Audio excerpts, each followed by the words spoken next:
Bonjour mon frère, bonjour ma sœur, bonjour peuple du Seigneur, bonjour enfants de Dieu.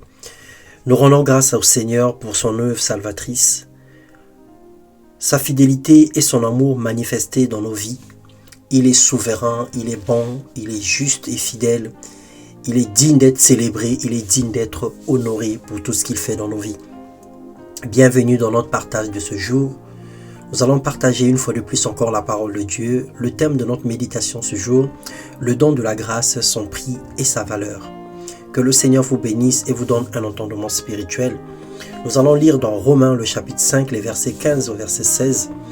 Mais il n'en est pas du don gratuit comme de l'offense, car si par l'offense d'un seul, il n'en est beaucoup qui sont morts, à plus forte raison la grâce de Dieu et le don de la grâce venant d'un seul homme.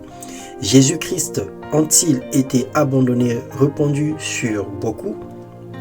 Il n'en est pas du don comme de ce qui est arrivé par un seul qui a péché, car c'est après une seule offense que le jugement est devenu condamnation, tandis que le don gratuit devient justification après plusieurs offenses.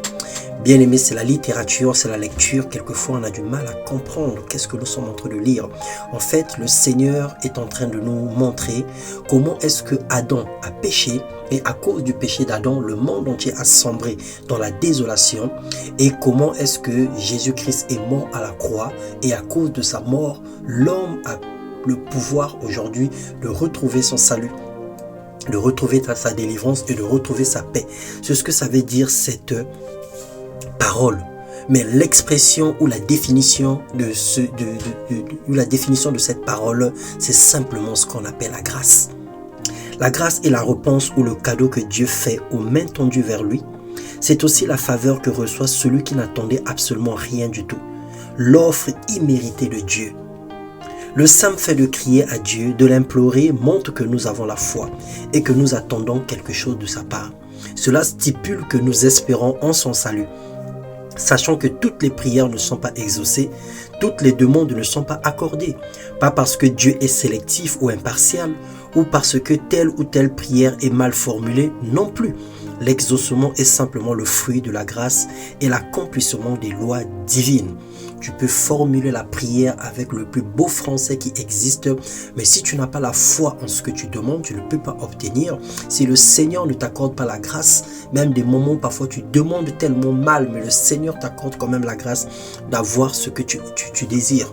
Alors, reconnaissons que tout est grâce. La grâce est une faveur imméritée. Sa valeur dépend de l'acceptation. La grâce a un nom, c'est Jésus-Christ. La grâce a un prix. Son prix, c'est les souffrances et la mort de Jésus-Christ.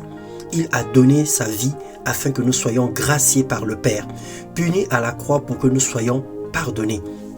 Car la grâce de Dieu, source de salut pour tous les hommes, a été manifestée. Elle nous enseigne à renoncer à l'impiété, aux œuvres mauvaises, aux convoitises mondaines et à vivre dans le siècle présent selon la sagesse, la justice et la piété en attendant la bienheureuse espérance et la manifestation de la gloire du grand Dieu et de notre Sauveur Jésus-Christ qui s'est donné lui-même pour nous afin de nous racheter de toute iniquité et de se faire un peuple qui lui appartienne, purifié par lui et zélé pour les bonnes œuvres.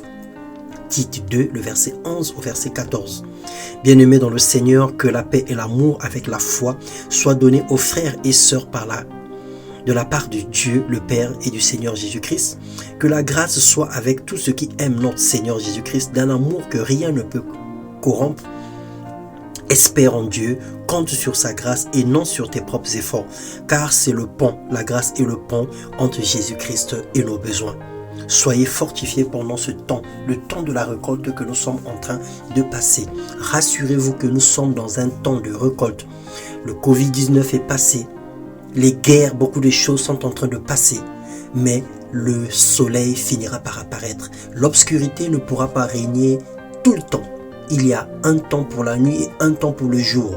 Et nous sommes à l'aube. Nous sommes à l'aube. Parce que le soleil est en train d'apparaître. Le jour est en train de venir dans plusieurs vies. Le réveil est en train de s'annoncer à nouveau dans les familles et sur la terre. Soyez sûrs et espérez en l'Éternel. Les jours meilleurs vont arriver avant le retour de Jésus-Christ. Avant que Christ ne revienne, tu vivras l'excellence de la grâce de Dieu dans ta vie.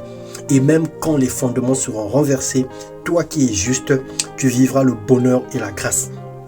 Parce qu'il est écrit, le bonheur et la grâce t'accompagneront tous les jours de ta vie et tu habiteras dans la maison de l'Éternel jusqu'à la fin de tes jours. Que le Seigneur te bénisse et que cette parole te touche encore ce matin, saisisse dans le plus profond de ton âme et que tu sois restauré dans le nom de Jésus-Christ. Amen, amen.